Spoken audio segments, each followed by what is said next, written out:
Joining me right now is Texas Congressman, House Judiciary and Intel Committee member John Ratcliffe. Congressman, it's great to see you this morning. Thanks very much for joining us.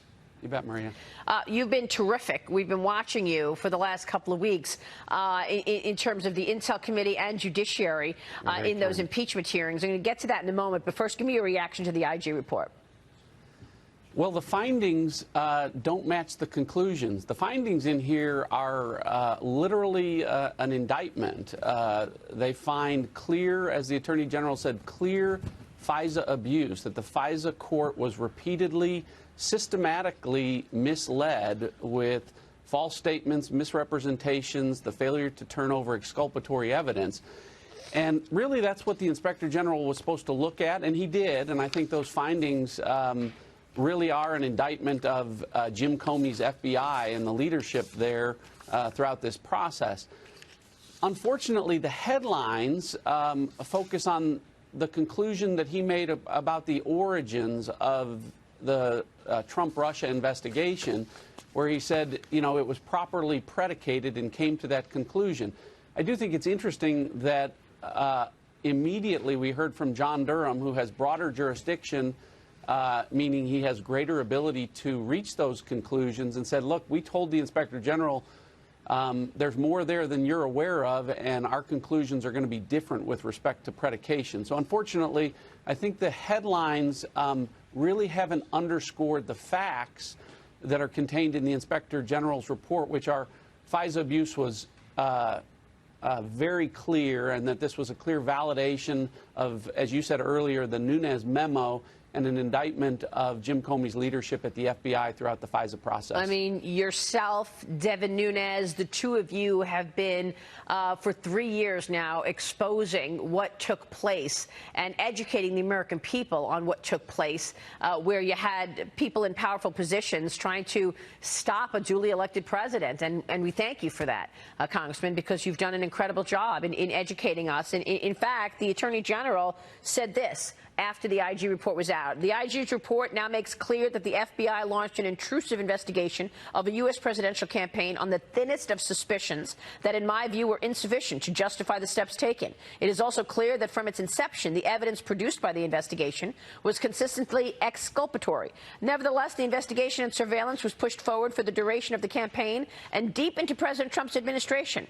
In a rush to obtain and maintain FISA surveillance of Trump campaign associates, FBI officials misled the FISA court, omitted critical exculpatory facts from their filings, and suppressed or ignored information negating the reliability of their principal source. The IG found the explanations given for these actions unsatisfactory. While most of the misconduct identified by the IG was committed in 16 and 17 by a small group of now former FBI officials, the malfeasance and misfeasance detailed in the Inspector General's report reflects a clear abuse of the FISA process. What now? I mean, you know, obviously the conclusions, like you said, do not match with what's happening with the findings inside the report.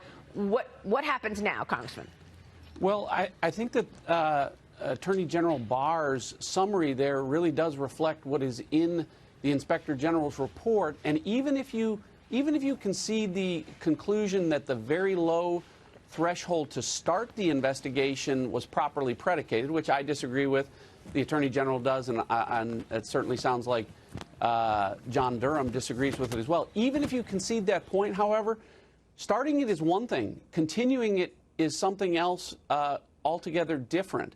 And there's nothing in here that would allow this investigation to continue. Almost immediately, undercover FBI agents and confidential human sources were getting exculpatory information. We're getting transcripts that really blew up the underlying predicate, the reason that was supposedly valid for opening that.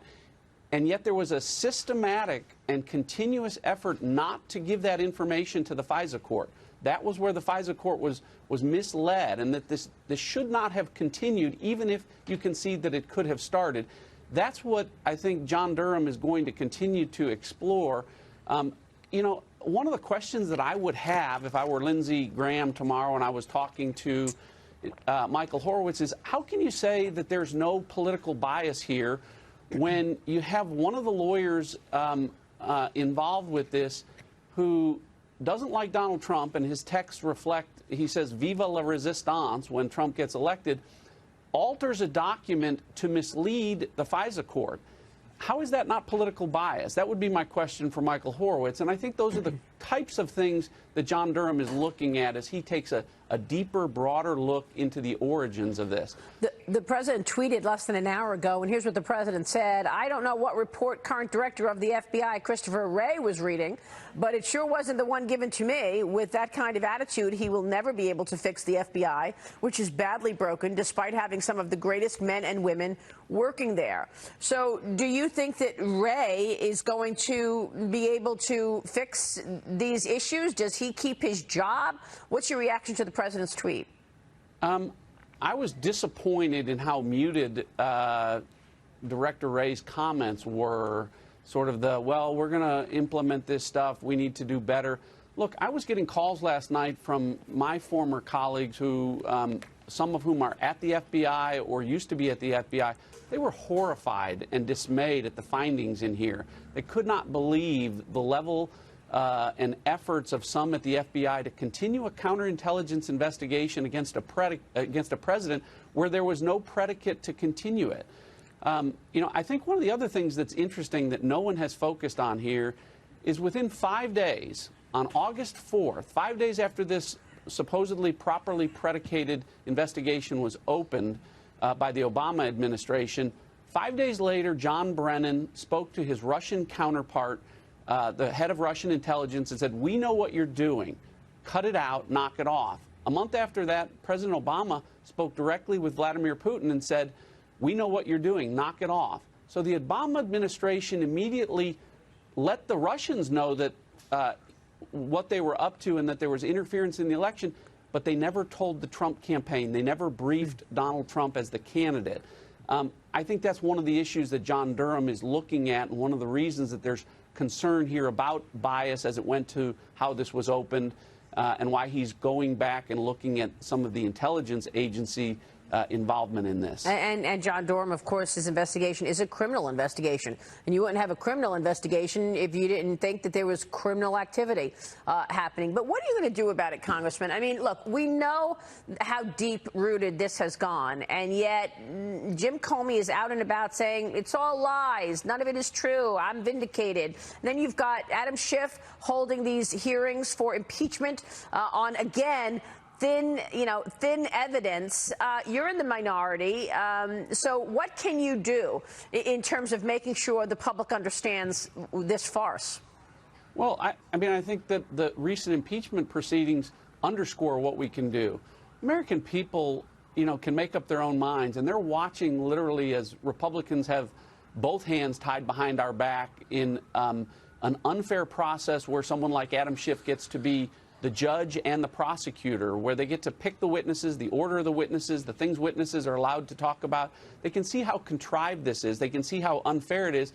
And yet they can see that the Democrats are still losing. Poll after poll coming out, particularly in battleground states, showing that these impeachment proceedings, even with all of those lopsided home court advantages that the Democrats keep cooking up, changing the rules to work to their advantage, they're still losing. So that's what I'm going to continue to do, is make the points, whether it's 5 minutes at a time in a hearing where that's all I get to say. It makes a difference, because that, speaking to the American people directly about these things, they're smart enough to know when something doesn't look or smell right. Yeah, I'm glad you mentioned that, because it's true. You only get 5 minutes. It's really hard to make the case, but you've been doing a terrific job. Real quick before you go, Congressman, are you expecting to vote on USMCA this week? Yeah, I think the Democrats, as their Titanic goes down on this impeachment thing, realize that they have to pivot. The president saying they are do-nothing Democrats really is resonating with the American people. Yesterday, as Democrats kept saying impeachment's the most important thing we can be doing, most Americans were thinking, no, the cost of my prescription drugs, passing bills that'll take those costs down, that's important. Or USMCA, getting that passed as a farmer or a rancher so that I can do the things that I need to do to take care of my family, that's a lot more important than some contrived, desperate attempt to remove a president that I just hate. Yeah, and I know that you are dropping that prescription drug bill as well. Congressman, it's good to see you as always. Yeah, thanks so much. Maria.